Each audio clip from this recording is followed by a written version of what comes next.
If you want a luxury sports sedan, you typically gravitate more towards Germans, like this Mercedes C450 AMG. That's right, but this Q50 Red Sport has received some awesome upgrades that bring it up to speed with that C-Class. Let me show you what I mean.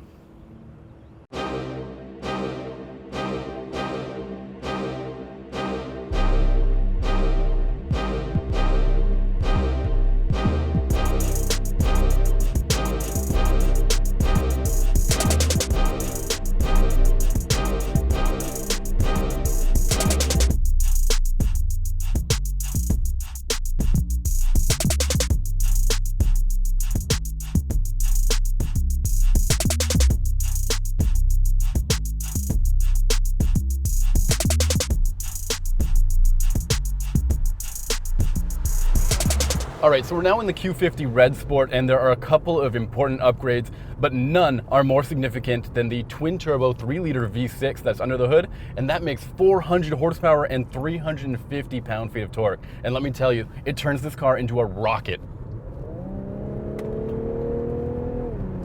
In addition to that, this car has updated steering, which is more responsive because of that steer-by-wire system that they introduced in the first year of the Q50.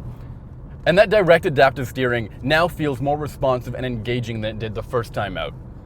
And finally, to make this sportier and faster Q50 stop quicker, this car's got massive brakes that just aren't included on any other Q50.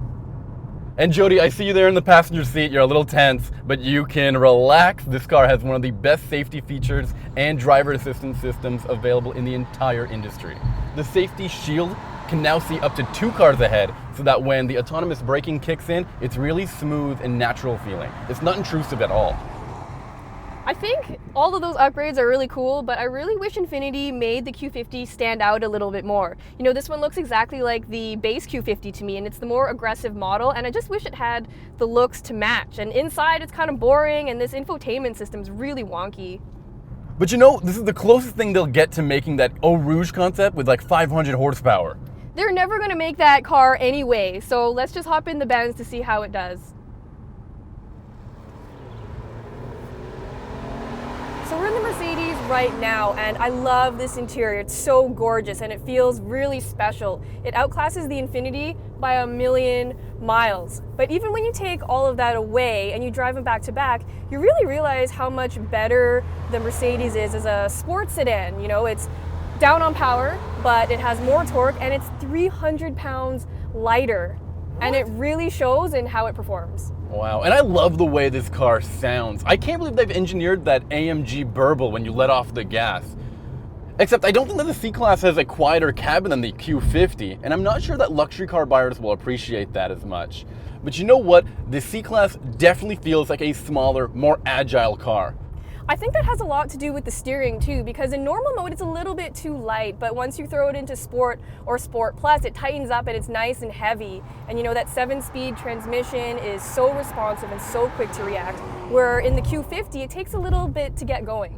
Yeah, I know what you're talking about in the Q50. Sometimes it takes a moment for the car to get going really quickly, while this car, especially with that transmission that can do these awesome rev-matching downshifts, I loved that.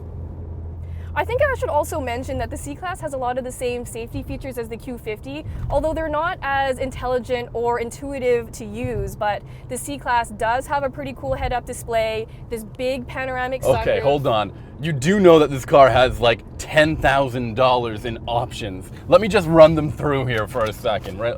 Like, this interior is $2,000, just the leather.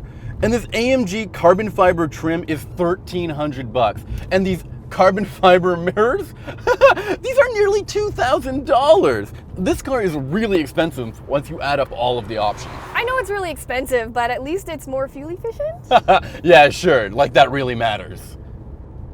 So even when you take away all the expensive options to get the prices closer together, the Mercedes is still the better car. It feels more luxurious, it's younger, and it is much sportier. The Q50 isn't that far behind the C-Class, especially in terms of performance. But when you take into account how expensive the Mercedes is, the Q50 ends up being a great bargain. If you're on a budget, you won't be disappointed.